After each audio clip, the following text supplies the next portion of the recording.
નમસ્કાર વિદ્યાર્થી મિત્રો. આગળના લેક્ચરમાં આપણે ઇલેક્ટ્રોનની શોધ કઈ રીતે થઈ એનો અભ્યાસ કર્યો. હવે આપણે લઈએ એ ઇલેક્ટ્રોન છે એના ઉપર વીજભાર કેટલો છે અને એ ઇલેક્ટ્રોન છે એનું દળ કેટલું છે, એ બંનેનો ગુણોત્તર આપણે કઈ રીતે મળે એના વિશે જોવાનું છે.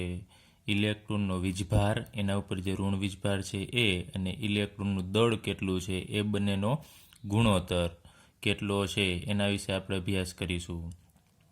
તો 1897માં બ્રિટિશ ભૌતિકશાસ્ત્રી જે થોમ્સન નામના વૈજ્ઞાનિકે ઇલેક્ટ્રોનનો વીજભાર, તો એને આપણે ઈ વડે દર્શાવીશું, ઇલેક્ટ્રોનના વીજભારને ઈ, અને ઇલેક્ટ્રોનના દળને એમ ઈ વડે દર્શાવીશું. દળની સંજ્ઞા એમ છે અને ઈ એ ઇલેક્ટ્રોનનું દળ દર્શાવે છે. એના ગુણોત્તરનું માપન કર્યું. ગુણોત્તરનું માપન મીન્સ કે વીજભાર એટલે ઈ અને છેદમાં ઇલેક્ટ્રોનનું દળ, ઈના છેદમાં એમ ઈ. આ ગુણોત્તરનું મૂલ્ય કેટલું છે એ જે થોમ્સન નામના વૈજ્ઞાનિકે મેળવ્યું છે. એના માટે એને એક પ્રયોગ કર્યો છે, એ આપણે અહીંયા પ્રયોગ જોઈએ. એને કેથોડ કિરણ નળી છે એવી એક નળી લીધી છે.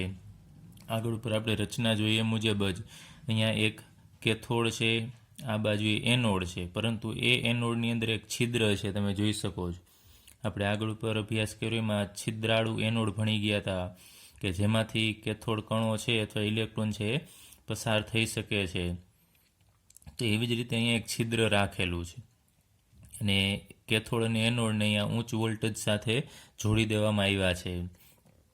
ત્યારબાદ અહીંયા સામેની સાઈડ એક પડદો છે. આ તમે જે ગોળ જોવો છો એ પડદો છે ને પ્રસ્ફુરક પડદો. આપણે વાત કરી તેમ ઝીંક સલ્ફાઇડનો પડદો છે એવો અહીંયા કોઈ પણ પડદો, પ્રસ્ફુરક પડદો રાખવામાં આવે છે, જેની મદદથી આપણને ખ્યાલ આવે કે અહીંયાથી ઉત્પન્ન થયેલા કણો આ છિદ્રમાંથી પસાર થશે, એ અહીંયાથી નીકળી અને આની સાથે અથડાશે તો અહીંયા કોઈ એક બિંદુ દેખાશે, એક ઝબકારો થશે, એટલે આપણને ખ્યાલ આવે કે અહીંયા કણો અથડાય છે.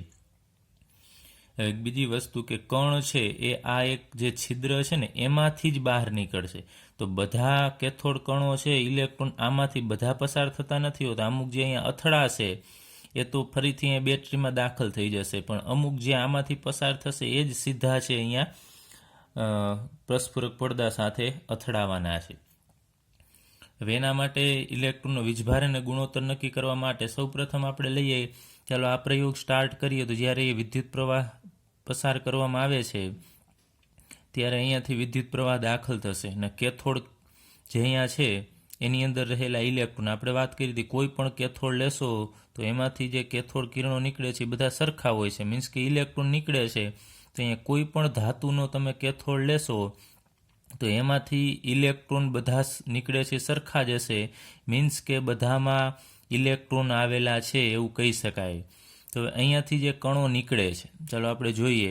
આ કણો જેમ નીકળશે આ બાજુ જાય છે તો એ આ પ્લેટ સાથે અથડાશે. અહીંયા તો કાંઈ છિદ્ર નથી, તો એ પ્લેટ સાથે અથડાઈને ફરીથી આ બેટરીમાં અહીંયા દાખલ થઈ જશે, આખું રોટેશન થશે. અહીંયાથી આ રીતે આમ અથડાતા હશે, એ અહીંયાથી અથડાઈને આ બાજુ પાછા આવતા રહેશે, કેમ કે આ ભાગ આખો ફૂલ છે પણ વચ્ચે અહીંયા છિદ્ર છે.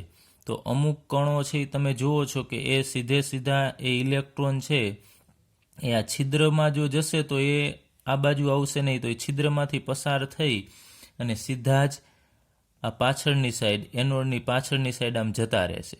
અને તમને ખ્યાલ છે કે એ સીધા અહીંયા જશે અને આ જગ્યાએ એક બિંદુ છે ત્યાં અથડાશે. અહીંયા અથડાશે મીન્સ કે એ જગ્યાએ એક બિંદુ, એક આપણે ધબ્બો કહી શકાય, સ્પોટ દેખાશે પ્રસ્ફુરક પડદા ઉપર. એટલે આપણને ખ્યાલ આવશે કે અહીંયા કંઈક અથડાણું છે. તો તમે જુઓ છો કે કેથોડમાંથી ઉત્પન્ન થયેલા કણો છે જેને આપણે કેથોડ કિરણો અથવા કેથોડ કણો અથવા ઇલેક્ટ્રોન કહીએ છીએ, એ ઇલેક્ટ્રોન અહીંયાથી સીધા જાય છે, આમાંથી પસાર થઈને સીધા એક જ લીટીમાં આમ ગતિ કરી અને સીધા અહીંયા અથડાય છે. તમે જુઓ છો એ વિચલન નથી પામતું, મીન્સ કે એ ડેવિએશન, એ વાંકા ચૂકા નથી થતા. આ કણો છે એ અહીંયાથી નીકળી આ છિદ્રમાંથી પસાર થઈ અને સીધા અહીંયા અથડાય છે. હવે થોમ્સન નામના વૈજ્ઞાનિકે આના ઉપર વિદ્યુત અને ચુંબકીય ક્ષેત્ર લાગુ પાડી અને એમાં થતો ફેરફાર છે એનો અભ્યાસ કર્યો. તો સૌ પ્રથમ એને વિદ્યુત ક્ષેત્ર કઈ રીતે લાગુ પાડ્યું એ આપણે અહીંયા અભ્યાસ કરીએ. તો એને અહીંયા એક પ્લેટ લીધી છે,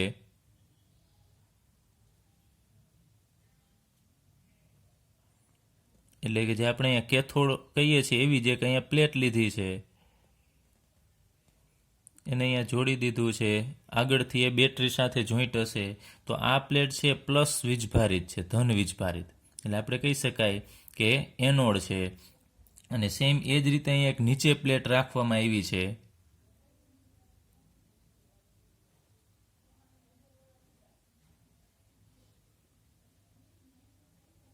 ચલો નીચેની પ્લેટ છે. એ નીચેની પ્લેટ જે તમે અહીંયા જોવો છો એ નેગેટિવ વીજભારિત છે, એટલે ઋણ ધ્રુવ છે, અને આ ધન ધ્રુવ છે. આ બંને જે છેડા છે એને બેટરી સાથે જોડી દેવામાં આવે છે. એટલે આપણે અહીંયા જે ક્ષેત્ર લાગુ પાડશું એ ક્ષેત્રને આપણે શું કહેશું? અહીંયા જે ક્ષેત્ર છે એને વિદ્યુત ક્ષેત્ર કહેશું.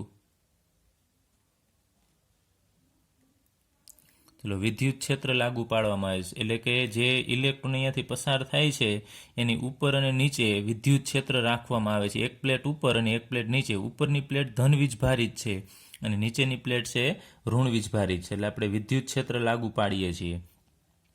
તો એને થોમ્સન નામના વૈજ્ઞાનિકે જોયું કે જ્યારે વિદ્યુત ક્ષેત્ર લાગુ પાડવામાં આવે છે ત્યારે આ જે ઇલેક્ટ્રોન છે એ સીધી રેખામાં જતા હતા, અને જ્યારે વિદ્યુત ક્ષેત્ર લાગુ પાડે છે ત્યારે આ કણો છે એ અહીંયા સુધી તો સીધા જ આવે છે, આ જગ્યાએ અહીંયા સુધી, અને પછી એ અહીંયાથી વિચલન પામે છે. એટલે આ બાજુ અહીંયાથી અહીંયા આવે છે, અને આમ સીધા જવાની જગ્યાએ એ આ દિશામાં થોડાક ડાયવર્ટ થાય છે, એટલે એનો માર્ગ બદલે છે. માર્ગ બદલવો એને આપણે વિચલન કહેશું. તો અહીંયા તમે જુઓ છો આ વિચલન થયું. સીધું જવું એને વિચલન ન કહેવાય, પોતાનો માર્ગ બદલવો ને એને આપણે વિચલન કહેશું. પણ એ વિચલન ક્યારે થાય છે? જો વિદ્યુત ક્ષેત્ર લાગુ પાડવામાં આવે તો. એટલે આ કણો છે એ આપણે આમ ફૂલ લાઇનિંગ વડે દર્શાવી દઈએ. આમ સીધા જતા હતા, પરંતુ આ વિદ્યુત ક્ષેત્ર અહીંયાથી લાગુ પડે છે તો અહીંયાથી એ પોતાનો માર્ગ છે એ આમ બદલે છે અને આ જગ્યાએ અથડાય છે. તો આ જગ્યાએ જ્યાં અથડાય છે એને આપણે એ નામ આપી દઈએ. જે અહીંયા બિંદુ મળશે એને એ વડે દર્શાવી દઈએ. ચલો આ દિશામાં જાય છે. ત્યારબાદ એટલે ખ્યાલ આવ્યો કે વિદ્યુત ક્ષેત્ર લાગુ પાડવાથી પોતાનો માર્ગ બદલે છે, આ દિશામાં જાય છે. અને તમે બીજું એક જોઈ શકો છો કે આ છે એ આ દિશામાં જવાનું કારણ શું? એ નીચેની તરફ કેમ નથી આવતું? તો તમને ખ્યાલ છે અહીંયા આપણે જે ઇલેક્ટ્રોન, આ ઇલેક્ટ્રોન જ છે, તો ઇલેક્ટ્રોન ઉપરનો વીજભાર આપણે ભણી ગયા આગળ ઉપર કેવો હોય છે? ઋણ વીજભારિત. તો આ ઋણ વીજભારિત કણ છે, તો ઋણ વીજભારિત કણ કઈ બાજુ આકર્ષણ અનુભવશે? તો ધન પ્લેટ તરફ આકર્ષાશે. એટલા માટે આ ઇલેક્ટ્રોન છે આ ધન પ્લેટ તરફ આમ ખસે છે, આ બાજુ આમ જશે. ઋણ તરફ જતા નથી, કારણ કે ઋણ વચ્ચે શું થવાનું છે? અપાકર્ષણ થવાનું છે, એટલે ધન તરફ આકર્ષાય છે. આગળ ઉપર આપણે નિયમ કીધું હતું કે અસમાન જે વીજભાર છે એ એકબીજાને આકર્ષે છે. તો ઇલેક્ટ્રોન ઋણ છે એ આ ધન પ્લેટ તરફ આકર્ષાય અને ઉપરની તરફ વિચલન પામે છે. એટલે વિદ્યુત ક્ષેત્ર લાગુ પાડ્યું એટલે વિચલન પામે છે. ત્યારબાદ વૈજ્ઞાનિકે થોમ્સન નામના વૈજ્ઞાનિકે ફરીથી એને ચુંબકીય ક્ષેત્ર લાગુ પાડ્યું, એટલે કે ચુંબક રાખ્યો છે એને. કઈ રીતે? તો અહીંયા આપણે દર્શાવી દઈએ. આ એક ચુંબક છે,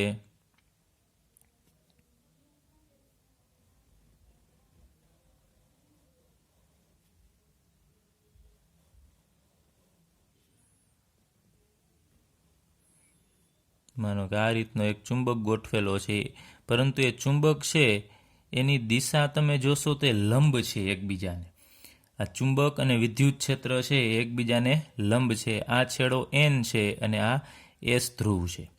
હવે લંબ એટલે કઈ રીતે? જોજો, આ આખી ટ્યુબ ગોળાકાર હશે, એમાં વિદ્યુત ક્ષેત્ર છે એ આમ તમે જોવો છો 90 ડિગ્રીના ખૂણે આ રીતે આમ આવેલું છે, બરોબર? આમ આવેલું છે. અને જે ચુંબકીય ક્ષેત્ર છે, હવે આપણે ચુંબક લાગુ પાડીએ છીએ, આ ચુંબક છે, અને ચુંબકના કારણે જે ક્ષેત્ર અહીંયા ઉત્પન્ન થશે એ ક્ષેત્રને આપણે શું કહેશું? ચુંબકીય ક્ષેત્ર. ચલો અહીંયા ચુંબકીય ક્ષેત્ર ઉત્પન્ન થશે. હવે ચુંબક આ વિદ્યુત ક્ષેત્ર છે એ આમ આ રીતે છે, અને ચુંબકીય ક્ષેત્ર છે એ એકબીજાને લંબ હોય છે, એટલે કે ઊભી લીટી છે તો એ આપણે આ રીતે 90 ડિગ્રીના ખૂણે આમ હશે, પરંતુ એ દર્શાવવું શક્ય નથી એટલે તમને આમ થોડું ક્રોસમાં દર્શાવેલું છે. તો આ વિદ્યુત ક્ષેત્ર અને આ ચુંબકીય ક્ષેત્ર એકબીજાને કેવા હોય છે? લંબ હોય છે. હવે જ્યારે ચુંબકીય ક્ષેત્ર જ લાગુ પાડવામાં આવે, અત્યારે માનો કે આપણે એમ કહીએ કે વિદ્યુત ક્ષેત્ર અત્યારે લાગુ પાડતા નથી, અત્યારે બંધ કરી દીધું છે વિદ્યુત ક્ષેત્ર, એટલે હવે આ જે ઇલેક્ટ્રોન છે એ સીધી રેખામાં જ જશે. હવે શું કરવાનું? આપણે ચુંબકીય ક્ષેત્ર લઈ ચુંબક રાખશો ત્યારે શું થશે કે આમ સીધી રેખામાં જવાની જગ્યાએ એ પોતાનો ફરીથી માર્ગ બદલે છે. એ આ જગ્યાએ અહીંયા અથડાશે અને જ્યાં અથડાય એને આપણે નામ આપી દઈએ સી. તો આ દિશામાં એ વિચલન પામે છે. તો આ દિશામાં વિચલન પામે છે, કેના કારણે પામે છે? તો ચુંબકના કારણે. ફરીથી જોજો, અત્યારે આપણે જ્યારે ચુંબક રાખ્યું છે ત્યારે વિદ્યુત ક્ષેત્ર બંધ કરી દીધું છે, એટલે વિદ્યુત ક્ષેત્ર લાગુ પાડતા નથી, એટલે આ સીધું આમ જવાની જગ્યાએ નીચેની તરફ આમ ડાયવર્ટ થાય છે. ચાલો આટલું તમને ક્લિયર થવું જોઈએ. એટલે અહીંયા એ છે એ કેના કારણે થાય છે? તો એ વિદ્યુત ક્ષેત્રના કારણે. પછી અહીંયા સી જગ્યાએ જ્યાં અથડાય છે એ ચુંબકીય ક્ષેત્રના કારણે. અને આ જે સી અહીંયા વચ્ચેનો ભાગ છે ને આપણે બી વડે દર્શાવી દઈએ, તો અહીંયા જે પોઈન્ટ છે એ ક્યારે? તો તમને ખ્યાલ છે, આ એકય ક્ષેત્ર લાગુ ન પાડ્યા હોય તમે, વિદ્યુત ક્ષેત્ર કે ચુંબકીય ક્ષેત્ર, ત્યારે આ ઇલેક્ટ્રોન છે એ સીધો અહીંયા બી સ્થાન ઉપર અથડાશે. આ જગ્યાએ અહીંયા એક પોઈન્ટ, એક બિંદુ છે એ ઉત્પન્ન કરે છે. અથવા હવે બીજી રીતે કે એકય ક્ષેત્ર ન હોય એટલે બી સાથે અહીંયા અથડાય છે, પરંતુ જો હવે તમે બંને ક્ષેત્ર લાગુ પાડો, વિદ્યુત ક્ષેત્ર અને ચુંબકીય ક્ષેત્ર, અને એ રીતે એડજસ્ટ કરવાનું કે વિદ્યુત ક્ષેત્ર વધી ન જવું જોઈએ અને ચુંબકીય ક્ષેત્ર પણ ઓછું ન થવું જોઈએ, એ રીતે તમારે એડજસ્ટ કરવાનું કે બંનેના ક્ષેત્ર સમાન લાગુ પડે. તો તમને ખબર છે વિદ્યુત ક્ષેત્ર અને ચુંબકીય ક્ષેત્ર બંને જો સમાન રાખવામાં આવે, એટલે યોગ્ય ગોઠવણી કરવામાં આવે કે વધઘટ ન થાય એ રીતે, તો વિદ્યુત ક્ષેત્રના કારણે તમને ખબર છે આ ઇલેક્ટ્રોન ઉપરની તરફ જાય છે, અને ચુંબકીય ક્ષેત્રના કારણે આ બાજુ નીચેની તરફ આમ આ બાજુએ આવે છે. પરંતુ જો બંને ક્ષેત્ર લાગુ પાડશો તો ઉપરે નહીં જાય અને નીચેની તરફે નહીં આવે, એ આમ સીધી રેખામાં જશે. પરંતુ ક્યારેક યાદ રાખજો, એ વિદ્યુત ક્ષેત્ર અને ચુંબકીય ક્ષેત્ર છે એ યોગ્ય રીતે એડજસ્ટ થયેલા હોવા જોઈએ, સમતોલિત હોવા જોઈએ, કે બંનેનું ક્ષેત્ર છે એ લગભગ સમાન હોવું જોઈએ. તો એ ઇલેક્ટ્રોન એકય બાજુ નહીં જાય, સીધા એ પથ ઉપર જશે કે જ્યારે એકય ક્ષેત્ર લાગુ ન પાડવામાં આવ્યો હોય, વિદ્યુત ક્ષેત્ર અને ચુંબકીય ક્ષેત્ર, ત્યારે જે લીટીમાં જતા હોય એ જ લીટીમાં ઇલેક્ટ્રોન જશે. ક્યારે? જો વિદ્યુત ક્ષેત્ર અને ચુંબકીય ક્ષેત્ર સમતોલિત એટલે સરખા રાખો તો એ જ દિશામાં જશે. ચાલો હવે આપણે જોઈએ કે થોમ્સનને અમુક દલીલ કરી, એને આ પ્રયોગ કર્યા, ત્યારબાદ એને કીધું કે આ કણો છે એ અમુક પ્રકારનું ચોક્કસ વર્તન કરે છે. તો એ આપણે લઈએ. થોમ્સનની દલીલ પ્રમાણે વિદ્યુતીય અને ચુંબકીય ક્ષેત્રની હાજરીમાં, એટલે કે વિદ્યુત ક્ષેત્ર પણ હોય અને ચુંબકીય ક્ષેત્ર પણ હોય, એની હાજરીમાં કણોના તેના માર્ગમાંથી વિચલનની માત્રા, એનો માર્ગ આ હતો, તમે જુઓ છો અહીંયાથી નીકળે છે તેનો માર્ગ આ હતો, એમાંથી એ વિચલન પામ્યા, અહીંયાથી આ વિચલન થયું, પોતાનો માર્ગ બદલે છે ને વિચલન કહેશું. એ વિચલન કેટલું થાય છે એની માત્રા અમુક બાબતો પર આધાર રાખે છે. આપણે બાબત લેવાની છે કે આ વિચલન તમે જુઓ છો કે અહીંયા આટલું થયું, અહીંયા મૂળ માર્ગ છે એનાથી અમુક અહીંયા ખૂણો બને છે, તમે જુઓ છો આ થીટા અહીંયા બનશે મૂળ માર્ગથી, અત્યારે આટલો છે. અમુક વખતે ઓછું પણ વિચલન થતું હોય, અમુક વખતે જે આનાથી પણ વધુ વિચલન થાય. તો વિચલન વધારે થાય કે ઓછું થાય એની માત્રા કેના ઉપર આધાર રાખે છે? તો એમાંનું પહેલું પરિબળ એ કે કણો પરના ઋણ વીજભાર પર આધાર રાખશે. જે અહીંયાથી કણો ઉત્પન્ન થાય છે, આ કણ છે, આ ઇલેક્ટ્રોન છે ને, અત્યારે આપણે કણ કહીએ છીએ, કેથોડ કણ અથવા કેથોડ કિરણો, એ કણ ઉપર ઋણ વીજભારની માત્રા, કે આ કણ ઉપર ઋણ વીજભાર કેટલો છે. હવે જોજો ખાસ, અહીંયા ઋણ વીજભાર જો વધુ હોય, જો ઋણ વીજભાર વધુ હશે તો એ વિદ્યુત ક્ષેત્ર લાગુ પાડશો તમે તો આ બાજુ પ્લસ વીજભાર વધુ છે, અહીંયા પ્લસ વીજભાર છે, તો આ ઇલેક્ટ્રોન આ બાજુ આવશે તો અહીંયા ઋણ વીજભાર વધશે. માનો કે આ ઇલેક્ટ્રોન છે, ફરીથી અહીંયા આપણે દર્શાવી દઈએ જેના ઉપર ઋણ વીજભાર છે, તો તો અહીંયા ઋણ વીજભાર વધુ હશે તો એ ધન તરફ વધુ આકર્ષાશે. જેમ ઋણ વીજભાર વધુ એમ ધન તરફ આકર્ષાય. તો વિચલન હજી માનો કે એનાથી પણ વધુ વીજભાર હશે તો એ ફરીથી આ પ્લેટ તરફ નજીક જવાનો પ્રયત્ન કરશે. તો નજીક જવાનો પ્રયત્ન કરે તો આપણે એમ કહી શકીએ આ બાજુએ જશે, તો વિચલન છે વધારે થશે.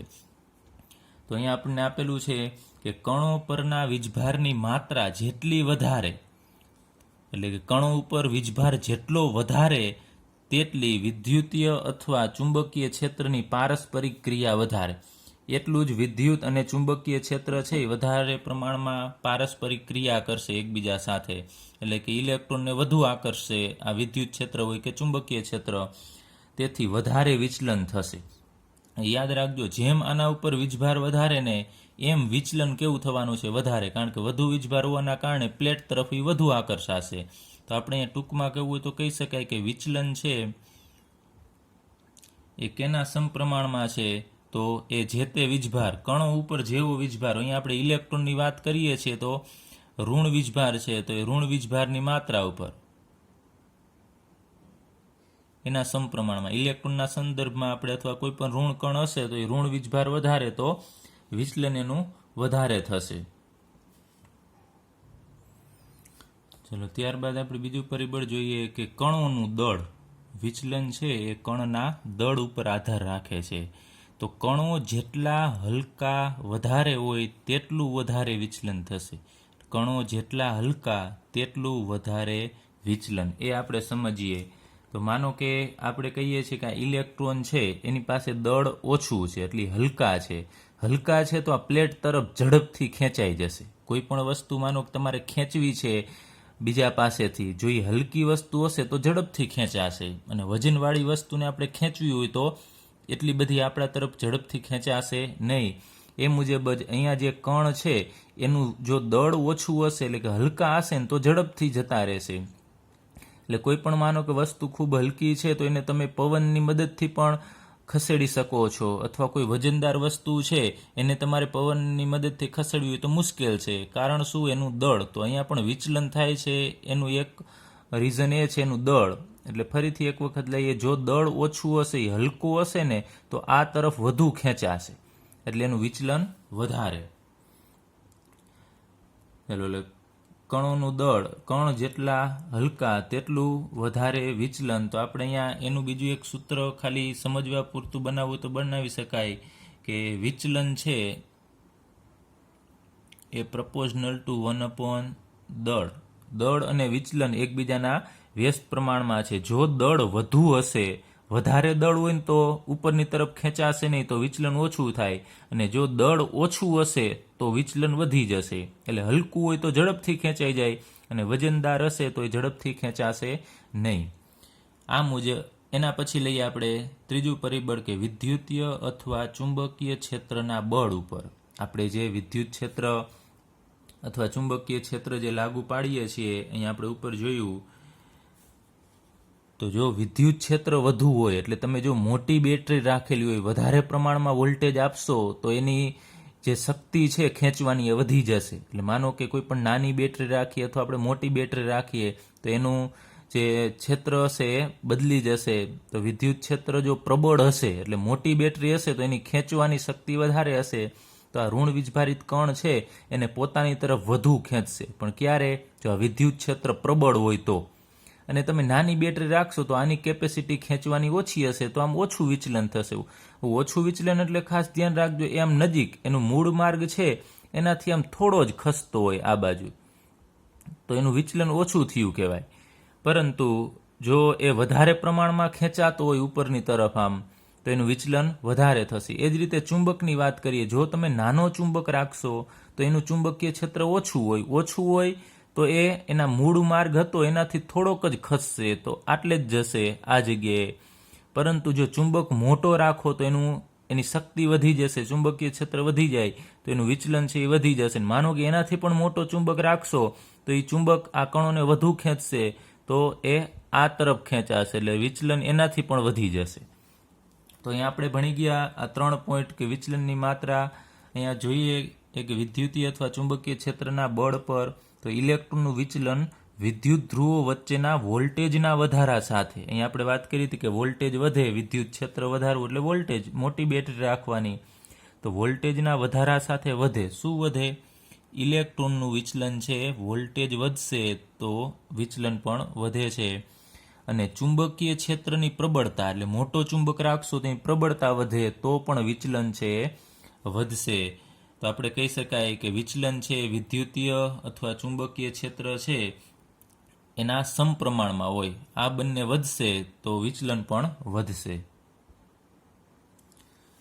હવે થોમ્સન નામના વૈજ્ઞાનિકે શું કર્યું કે અહીંયા બે ક્ષેત્ર છે, વિદ્યુત ક્ષેત્ર અને ચુંબકીય, એમાંથી એક જ લાગુ પાડ્યું. કાં વિદ્યુત ક્ષેત્રની હાજરીમાં જ આ પ્રયોગ કરવાનો અથવા તો ચુંબકીય ક્ષેત્રની હાજરીમાં, બંને લાગુ નથી પાડવાના.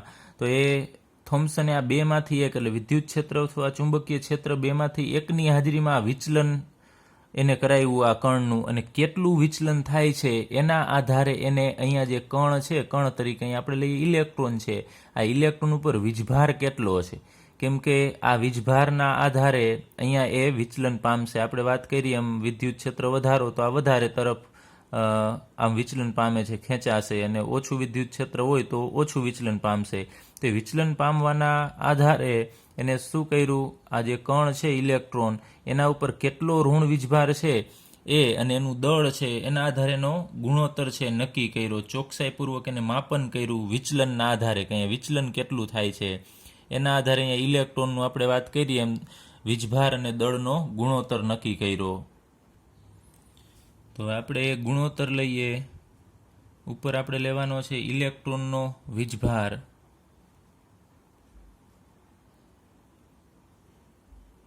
છેદમાં ઇલેક્ટ્રોનનું દળ, એટલે એનો ગુણોત્તર થશે વીજભારના છેદમાં દળ. તો આપણે દર્શાવી શકીએ કઈ રીતે? ઇલેક્ટ્રોન પરના વીજભારને આપણે ઈ વડે દર્શાવીશું અને એના છેદમાં ઇલેક્ટ્રોનનું દળ. હવે દળની સંજ્ઞા એમ છે અને એ ખાલી એમ હોય તો દળ સૂચવે છે, પણ કેનું દળ એ જાણવા માટે અહીંયા ઈ લખવાનો થશે, જે સૂચવે છે કે ઇલેક્ટ્રોનનું દળ. તો એ થોમ્સન નામના વૈજ્ઞાનિકે એ કાળજીપૂર્વક એનો અભ્યાસ કર્યો, બેમાંથી એક ક્ષેત્ર લાગુ પાડીને કેટલું વિચલન થાય છે એના આધારે એને ગણતરી કરી અને આપણને આ એક ગુણોત્તર આપ્યો. એ ગુણોત્તર છે 1.758820 ગુણ્યા 10⁻11. અને એકમ શું થશે? તો ઉપર વીજભાર છે, વીજભારનો એકમ કુલંબ હોય, વીજભારનો એકમ કુલંબ, અને છેદમાં આ ઇલેક્ટ્રોનનું દળ છે, તો દળનો એકમ છે તમને ખબર છે, એસઆઈ એકમ છે કિલોગ્રામ છે, તો છેદમાં કેજી આવશે, એટલે કુલંબ પ્રતિ કિલોગ્રામ. અથવા તો આપણે આને આમ પણ દર્શાવી શકીએ કુલંબ કેજી ઇન્વર્સ, એનો અર્થ એ જ થશે કુલંબ પ્રતિ કિલોગ્રામ. તો આટલો વીજભાર અને ઇલેક્ટ્રોનના દળનો ગુણોત્તર મળ્યો 1.758820 ગુણ્યા 10⁻11 કુલમ પ્રતિ કેજી. હવે આની ગણતરી આપણા અભ્યાસક્રમમાં નથી, એને ગણતરી ઘણી બધી કરેલી છે અને એના આધારે આપણને ફાઇનલ જવાબ અહીંયા આપેલો છે કે વીજભારના છેદમાં દળ કરવાથી એનો જવાબ કેટલો છે આપણી પાસે છે અહીંયા. હવે અહીંયા શું દર્શાવે છે એ જોઈ લઈએ. એમ ઈ શું દર્શાવે છે?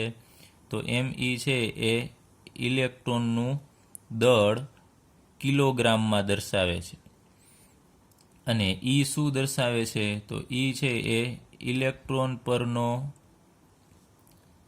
વીજભાર સી, એટલે કે કુલમમાં દર્શાવે છે.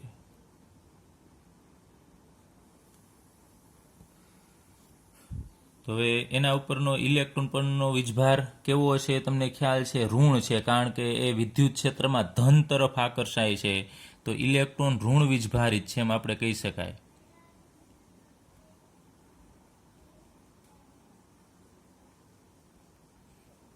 તો ઈ એટલે એના ઉપરનો વીજભાર, અને ઈ કેવો છે વીજભાર? તો ઈ ઋણ વીજભારિત હોવાથી આગળ આપણે માઇનસ દર્શાવીશું, એટલે આમ દર્શાવી શકાય -E, જે સૂચવે છે કે ઇલેક્ટ્રોનનો વીજભાર છે ઋણ છે. ચલો હવે આપણે જોઈએ ઇલેક્ટ્રોન પરનો વીજભાર કેટલો હશે. તો આગળ ઉપર આપણે જે પ્રયોગ જોયો એમાં થોમ્સન નામના વૈજ્ઞાનિકે વીજભાર અને દળનો ગુણોત્તર આપેલો હતો. માત્ર ગુણોત્તર કે એનો તમે ભાગાકાર કરશો તો જવાબ કેટલો છે એ આપણે આગળ ઉપર જોયું, પરંતુ વીજભાર કેટલો છે એ થોમ્સન નામના વૈજ્ઞાનિકે નથી આપેલું. તો એની શોધ R.A. મિલિકન નામના વૈજ્ઞાનિકે કર્યું કે ઇલેક્ટ્રોન પરનો વીજભાર કેટલો છે. તો R.A. મિલિકન એ ઇલેક્ટ્રોનનો વીજભાર નક્કી કરવાની પદ્ધતિ એક વિકસાવી કે કઈ રીતે ઇલેક્ટ્રોનનો વીજભાર નક્કી કરવો. એ પદ્ધતિને તેલબિંદુ પદ્ધતિ કહેવામાં આવે છે. એ પદ્ધતિ પણ આપણા પાઠ્યપુસ્તકમાં આપેલી છે, પરંતુ એ જાણકારી માટે તમે અહીંયા જોઈ શકો છો. તો એમાં તેલનો ઉપયોગ કરી અને ક્ષેત્ર લાગુ પાડવામાં આવ્યું છે, વિદ્યુત ક્ષેત્ર, એની મદદથી ઇલેક્ટ્રોન પરનો વીજભાર નક્કી કરવામાં આવ્યો. એટલે અહીંયા આપણે માત્ર ટૂંકમાં જ જોવાનું છે કે કેટલો વીજભાર છે. તો તેલબિંદુ પદ્ધતિની મદદથી મિલિકન નામના વૈજ્ઞાનિકે જે વીજભાર આપ્યો ઇલેક્ટ્રોન પરનો વીજભાર,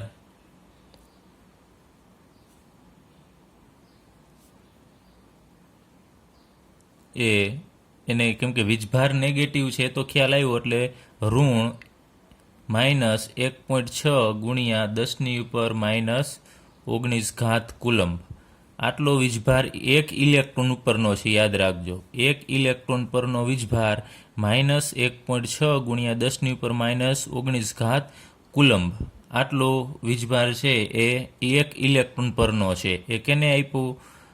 R.A. મિલિકન નામના વૈજ્ઞાનિકે. તો એને ઘણા વર્ષો પહેલાં આ પદ્ધતિ વિકસાવેલી હતી, અને હાલના સમયમાં એટલે આધુનિક પદ્ધતિ પ્રમાણે ઇલેક્ટ્રોન પરનો વીજભાર કેટલો છે એ લઈએ.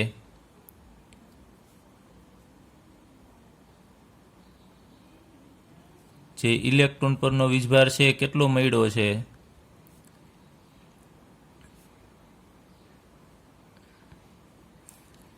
એ -1.6022 ગુણ્યા 10⁻⁹ કુલંબ.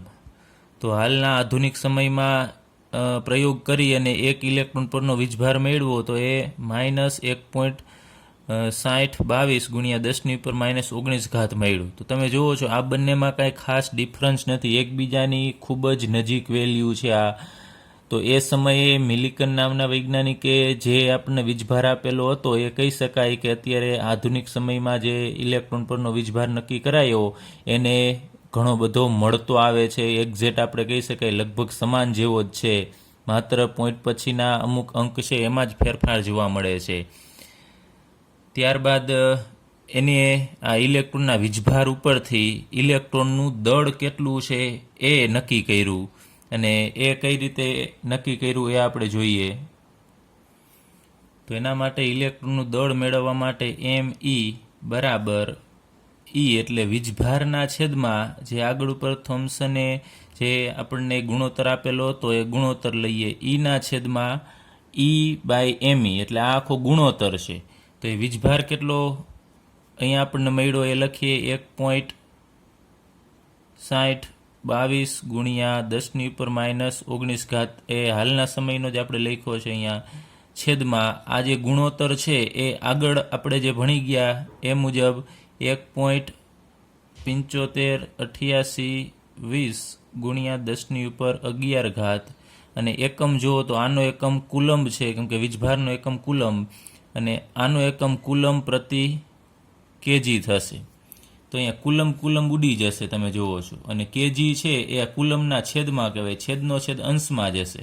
તો આનું સાદુરૂપ આપીએ તો આપણને જવાબ મળશે 9.1094 ગુણ્યા 10⁻31 આવે છે, ને આ છેદનો છેદ અંશમાં જશે એટલે અહીંયા કિલોગ્રામ એકમ આવશે. તો અહીંયા ME તો આ શું દર્શાવે છે કે એક ઇલેક્ટ્રોનનું દળ છે આ.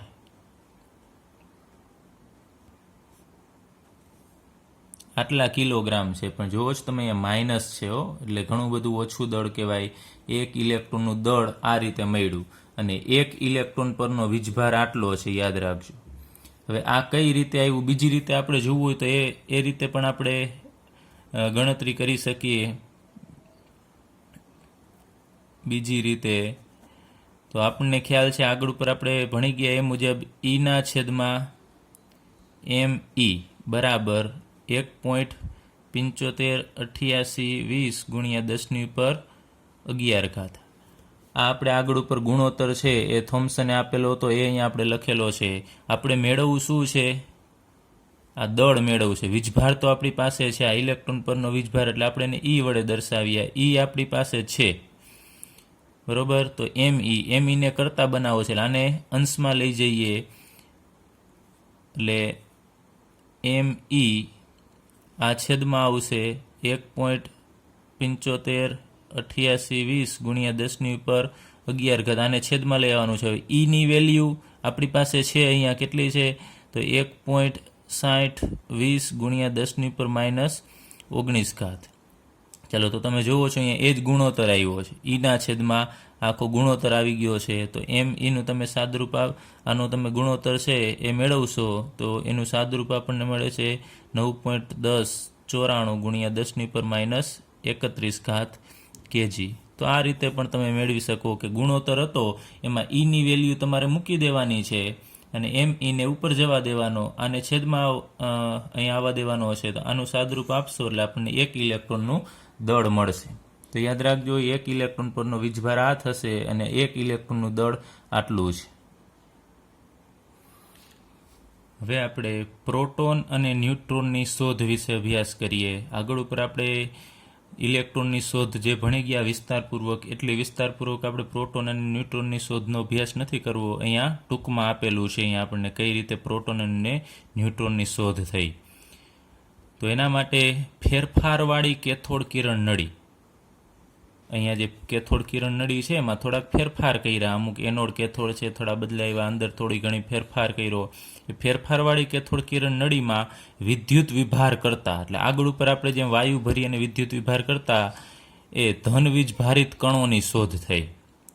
કયા કણોની? ધન. ઇલેક્ટ્રોન છે ઋણ વીજભારિત છે, જ્યારે અહીંયા શોધ થઈ ધન વીજભારિત નવા કણોની. અને તેમને ધન વીજભારિત કણને શું કહેવામાં આવ્યા? તો કેનાલ કિરણો તરીકે ઓળખવામાં આવ્યા. જેમ શરૂઆતમાં ઇલેક્ટ્રોનને આપણે કેથોડ કિરણો તરીકે ઓળખતા, એ જ રીતે અહીંયા ધન વીજભારિત કણ મળ્યા એને શરૂઆતમાં કેનાલ કિરણો તરીકે ઓળખવામાં આવ્યા. હવે એની લાક્ષણિકતા આપણને આપેલી છે અહીંયા. એના પહેલાં આપણે થોડીક એની શોધ જોઈ લઈએ, કઈ રીતે એની શોધ થઈ છે. તો અહીંયા અમુક વાયુ ભરેલો છે. આ જે આપણે કણ દર્શાવીએ છીએ કેના છે? વાયુના છે. અહીંયા પણ આ શૂન્ય અવકાશ પંપ તરફ હોય છે અને અહીંયા વાયુ છે.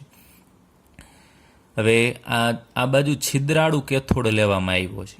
એમાં પણ આગળ ઉપર પ્રયોગ કર્યા હતા અને એમાં થોડું જોવા મળ્યું, પછી છિદ્રાળુ કેથોડ લેવામાં આવ્યો. તો અહીંયા તમને ખબર છે કેથોડમાંથી ઇલેક્ટ્રોન છે એ ઉત્પન્ન થાય છે. કેથોડ ઋણ વીજભારિત હોય અને એનોડ છે ધન વીજભારિત. તો આ બાજુથી અહીંયા ઇલેક્ટ્રોન આપણે E- વડે દર્શાવી દઈએ. આ ઇલેક્ટ્રોન આ બાજુ જાય છે, આમ કેથોડમાંથી નીકળી અને એનોડ તરફ જાય છે. અને એ આ વાયુમય જે કણ છે, વાયુ કોઈ પણ અહીંયા માનો કે હાઇડ્રોજન વાયુ છે, તો હાઇડ્રોજનની સાથે આ ઝડપથી અહીંયા અથડાય છે. તો એ વાયુ છે એની અંદર રહેલો ઇલેક્ટ્રોન છે એ પણ બહાર નીકળી જશે. આ વાયુની અંદર રહેલો ઇલેક્ટ્રોન ને આ ઇલેક્ટ્રોન છે તો એ અથડાણો, તો એ તો જશે જ અહીંયાથી. તો અહીંયાથી આ એક ઇલેક્ટ્રોન આવશે, આની સાથે અથડાશે અને વાયુનો ઇલેક્ટ્રોન દૂર કરી અને આ ઇલેક્ટ્રોન પણ પોતાના માર્ગે આ બાજુ જશે. તો ઇલેક્ટ્રોન આ બાજુ જાય છે. એટલે શું કર્યું અહીંયા? આ ઇલેક્ટ્રોને વાયુના ઇલેક્ટ્રોન સાથે અહીંયા વાયુ સાથે અથડાઈને વાયુનો ઇલેક્ટ્રોન દૂર કરી નાખ્યો. તો હવે અહીંયા જે કણ મળ્યો, આ કણ જોજો ખાસ, આ કણ છે એ હું અહીંયા દર્શાવું છું. અહીંયા વાયુ છે એ અહીંયા દર્શાવેલો છે. એ કઈ તરફ જવા લાગે છે? તો કેથોડ તરફ જવા લાગ્યો છે, આ તરફ. અને છિદ્રાળુ છે તો એમાંથી એ પસાર થઈ અને પાછળ અહીંયા પ્રસ્ફુરક પડદો છે એ ગોઠવવામાં આવ્યો. તો એની સાથે અથડાય છે, ખ્યાલ આવ્યો કે અહીંયા કંઈક અથડાય છે. તો હવે કેથોડ જે ઇલેક્ટ્રોન છે તો એનોડ તરફ અથડાતા હોય છે. તમને ખબર છે આપણે છિદ્રાળુ એનોડ આગળ ઉપર લીધો હતો. તો ઇલેક્ટ્રોન તો આ બાજુ જાય છે, પરંતુ આ બાજુ પણ અમુક કણો છે એ જોવા મળ્યા આ છિદ્રાળુ કેથોડ રાખવાથી. તો એ જે કણો છે એ કેવા વીજભારિત હશે, એ કઈ રીતે ખ્યાલ આવે? તો આ જે વાયુમાંથી બનેલો આ કણ છે એ આ તરફ જાય છે, તમે જુઓ છો. અને આ તરફ કઈ પ્લેટ છે? ઋણ. તો આ જે કણો છે ઋણ તરફ જતા હોવાથી આપણે કહી શકાય કે એ કણ ઉપર કયો વીજભાર હોવો જોઈએ? ધન, કેમ કે ધન છે એ પ્લસ તરફ માઇનસ તરફ આકર્ષાશે. પ્લસ છે એ માઇનસ તરફ આકર્ષાવાના કારણે એની દિશા આ ઇલેક્ટ્રોનની દિશાથી કેવી જોવા મળી? વિરુદ્ધ. તો આ નવા કણો છે એની શોધ થઈ, જે ધન વીજભારિત કણો, એનું નામ શું આપવામાં આવ્યું? કેનાલ કિરણો. તો એ બીજું કાંઈ જ નથી, અહીંયા વાયુ છે, વાયુમાંથી ઇલેક્ટ્રોન નીકળી જાય. માનો કે હાઇડ્રોજન છે, તો હાઇડ્રોજન વાયુ છે H2, એમાંથી ઇલેક્ટ્રોન તમે કાઢી નાખો તો H એવા 2 મળશે, H+H+, અને એક હાઇડ્રોજન પાસે 1 ઇલેક્ટ્રોન હોય એવા 2 હાઇડ્રોજન પાસે ટોટલ 2, એટલે 2 ઇલેક્ટ્રોન દૂર થશે. તો H2 અણુમાંથી આપણને 2 આવા H+ મળે છે, અને એ H+ને શું કહેશું? આગળ ઉપર પ્રોટોન કહેવામાં આવ્યા. એ કેવા વીજભારિત છે? તમે જુઓ છો અહીંયા ધન વીજભારિત છે. તો ધન વીજભારિત જે આયનો, એટલે આ આયન જ થશે. જે આપણને કણ મળ્યા એ આયન છે, બીજું કાંઈ જ નથી. તો એ આયન છે એ આ દિશામાં આગળ વધ્યા. તો એનો મતલબ એવો થયો કે આના ઉપર ધન વીજભાર આવે છે. તો કઈ રીતે ધન વીજભાર આવે છે? ઇલેક્ટ્રોન તો એમાંથી નીકળી ગયો, તો ઇલેક્ટ્રોન નીકળતા પાછળ ધન વીજભાર ઉત્પન્ન થાય છે. તો એ ધન વીજભાર ઉત્પન્ન થાય છે એ ખ્યાલ એટલા માટે આવ્યો કે ઋણ તરફ આકર્ષાશે. તો હવે વાયુની અંદર કાંઈક પ્લસ જેવું હોવું જોઈએ. એના ઉપરથી વૈજ્ઞાનિકોએ આગળ ઉપર પ્રોટોનની શોધ કરી કે પરમાણુની અંદર પ્રોટોન પણ રહેલો છે ને એનો વીજભાર કેવો હોય છે? ધન. આ રીતે એને પ્રોટોન છે એની શોધ કરી. હવે આપણે ધન વીજભારિત જે કણ અહીંયા ઉત્પન્ન થતા હતા, આ જે ધન વીજભારિત કણ, એની અમુક લાક્ષણિકતા લઈએ તો કેથોડ કિરણો. કેથોડ કિરણો એટલે શું છે? એ ઇલેક્ટ્રોન છે, બીજું કાંઈ જ નથી. કેથોડ કિરણો કરતાં વિપરીત એટલે ઉલટા ધન વીજભારિત કણો કેથોડ નળીમાં હાજર વાયુના સ્વભાવ પર આધાર રાખે છે. આગળ ઉપર આપણે ઇલેક્ટ્રોનની જે પરિણામ છે એની લાક્ષણિકતા ભણી ગયા છે. એમાં જોયું હતું કે ઇલેક્ટ્રોન છે એ કોઈ પદાર્થ, અહીંયા વિદ્યુત ધ્રુવ હતા કે અંદર વાયુ ભરેલો હોય એના ઉપર આધાર રાખતા નથી. જ્યારે આ ધન વીજભારિત કણો છે એ કેથોડ નળીમાં કયો વાયુ છે ને એના ઉપર આધાર રાખે છે. જો વાયુ બદલશે, હાઇડ્રોજનની જગ્યાએ તમે બીજો વાયુ દાખલ કરશો તો અહીંયાનો ધન વીજભાર છે એ બદલી જાય છે. એટલે વાયુના સ્વભાવ પર આધાર રાખે છે. અને આ માત્ર સાદા ધન વીજભારિત વાયુમય આયનો છે. જો આપણે અહીંયા વાત કરી એમ આ આયનો જ બને છે. એટલે ઇલેક્ટ્રોન દૂર થવો અથવા મેળવો એમાંથી જે બને એને આયન કહેવાય. અને આયન 2 પ્રકારના હોય, ધન કે ઋણ. તો અહીંયા ધન વીજભારિત વાયુમય આયનો જ છે, બીજું કાંઈ જ નથી. એટલે કેથોડ કિરણો કરતાં ધન વીજભારિત ઉલટો સ્વભાવ ધરાવે છે. કેથોડ કિરણો વાયુના સ્વભાવ પર આધાર નથી રાખતા, જ્યારે ધન વીજભારિત કણો છે વાયુના સ્વભાવ પર આધાર રાખે છે. વાયુ બદલશે તો આના ઉપરનો ધન વીજભાર છે અને એ આયનો છે એ બદલી જશે.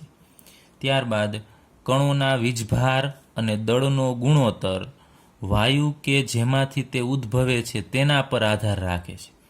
હમણાં જ આપણે આગળના પોઈન્ટમાં જોયું કે વીજભાર અને ઇલેક્ટ્રોનનો ગુણોત્તર છે એ ઇલેક્ટ્રોન માટે અચળ જ રહેતો.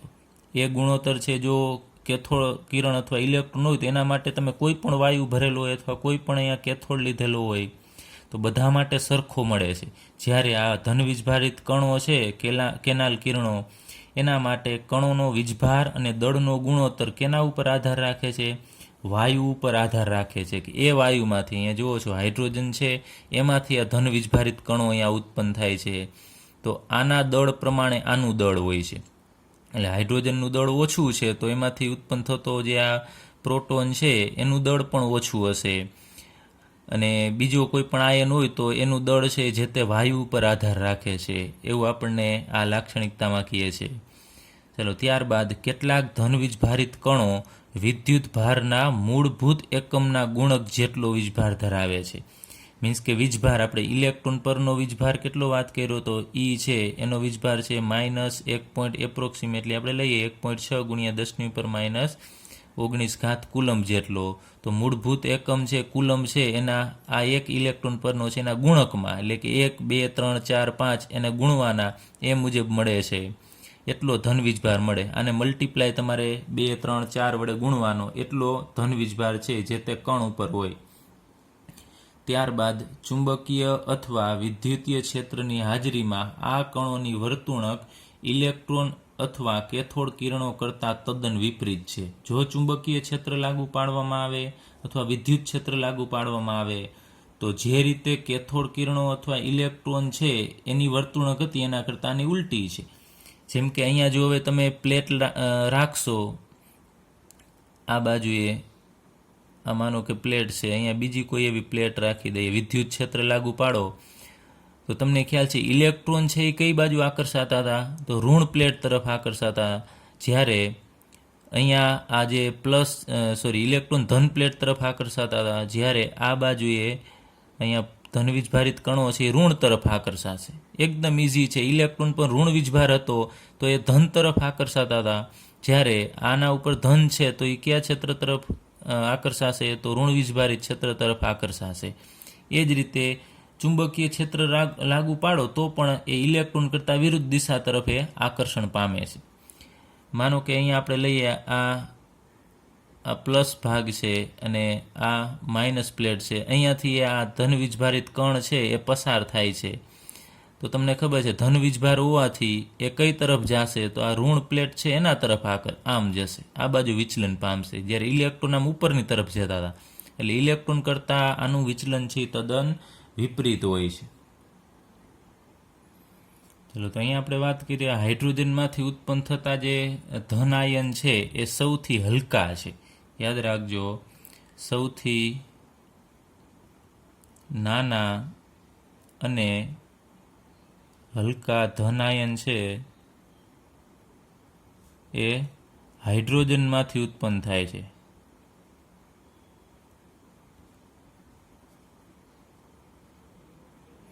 અને એ હાઇડ્રોજનમાંથી જે ઉત્પન્ન થાય છે એને આગળ ઉપર પ્રોટોન કહેવામાં આવ્યું. એ જે ધન આયન છે આપણે વાત કરી H+ ને કેના તરીકે ઓળખવામાં આવે છે? પ્રોટોન, કારણ કે એની અંદર એક જ પ્રોટોન હાજર હોય છે. તમને પૂછે સૌથી નાનો અને હલકો ધન આયન કયો છે, તો એ પ્રોટોન છે. અને ત્યારબાદ એટલે કે અહીંયા તમે જુઓ છો ધન વીજભારિત કણની શોધ થઈ પ્રોટોનની. પ્રોટોન ઉપર કયો વીજભાર હોય છે? પ્લસ. તો હવે વૈજ્ઞાનિકોને એમ થયું કે પ્રોટોન ધન વીજભારિત છે તો એ પરમાણુ છે, કોઈ પણ આ પરમાણુ એની અંદર માનો કે પ્રોટોન હશે, ઇલેક્ટ્રોન છે, તો એ બધાને બેલેન્સ કરવા માટે કોઈક બીજા તત્વ પણ હોવા જોઈએ, જેથી કરીને પરમાણુનું સંગઠન યોગ્ય રીતે બને. તો પરમાણુના સંગઠનની જરૂરિયાત માટે આગળ ઉપર ઘણા બધા સંશોધન થયા. એના આધારે ચેડવિક નામના વૈજ્ઞાનિકે 1932માં એક બેરેલિયમ ધાતુ છે, તમને ખ્યાલ છે 4 નંબરનું જે પરમાણુ છે, તત્વ છે એ બેરેલિયમ છે, તો Be એનો પાતળું પતરું લીધું, એકદમ પાતળી પ્લેટ લીધી છે. અહીંયા આપણે દર્શાવી દઈએ, પાતળી પ્લેટ બેરેલિયમનું પતરું છે આ, એના ઉપર એને આલ્ફા કણોનો મારો ચલાવ્યો. આલ્ફા કણ આપણે આગળ ઉપર ભણીશું, આલ્ફા, બીટા, ગામા એવા જુદા જુદા કણ છે. એમાં આલ્ફા કણ છે એ આ બેરેલિયમ ઉપર એનો મારો ચલાવવામાં આવ્યો, આના ઉપર ફેંકવામાં આવ્યા આલ્ફા કણો છે. અને એના આધારે આલ્ફા કણોના મારો ચલાવી અને એનો પ્રયોગ કર્યો. કયા વૈજ્ઞાનિકે કર્યો? તો ચેડવિક નામના વૈજ્ઞાનિકે બેરેલિયમના પાતળા પતરા પર આલ્ફા કણનો મારો ચલાવ્યો. એટલે એના ઉપર આલ્ફા કણો ફેંક્યા અને એના આધારે એક કણ જોવા મળ્યા. અને એ કણ હતા એ વિદ્યુતીય રીતે તટસ્થ જોવા મળ્યા.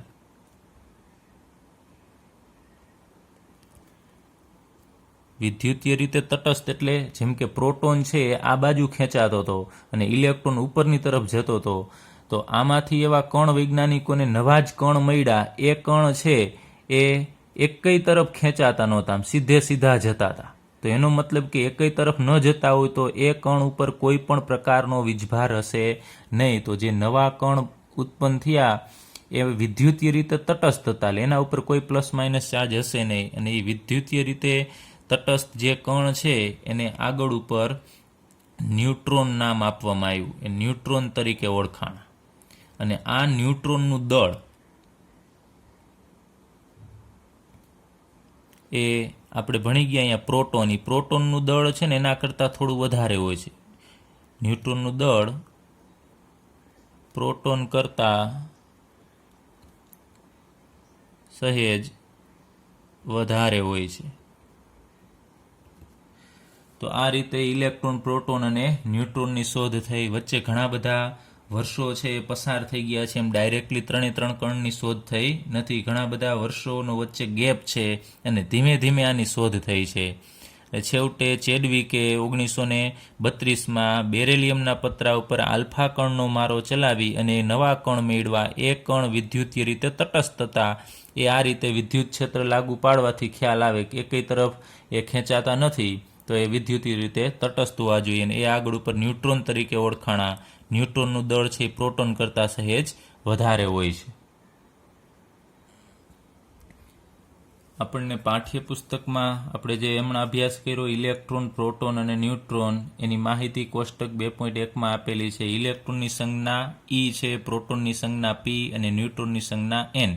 પછી નિરપેક્ષ ભાર એટલે કે એકલા ઇલેક્ટ્રોન ઉપર કેટલા કુલમ વીજભાર છે, તો 1.6022 × 10⁻⁻19 પણ એ ઋણ વીજભાર છે. પ્રોટોન ઉપર એટલો જ વીજભાર પણ પ્લસ છે, જુઓ છો બંનેની વેલ્યુ સરખી છે, આગળ માઇનસ પ્લસ છે, એટલે સમાન વીજભાર છે, કુલમ એટલા જ છે પરંતુ વીજભાર આગળ અલગ છે, એક માઇનસ છે તો બીજો પ્લસ.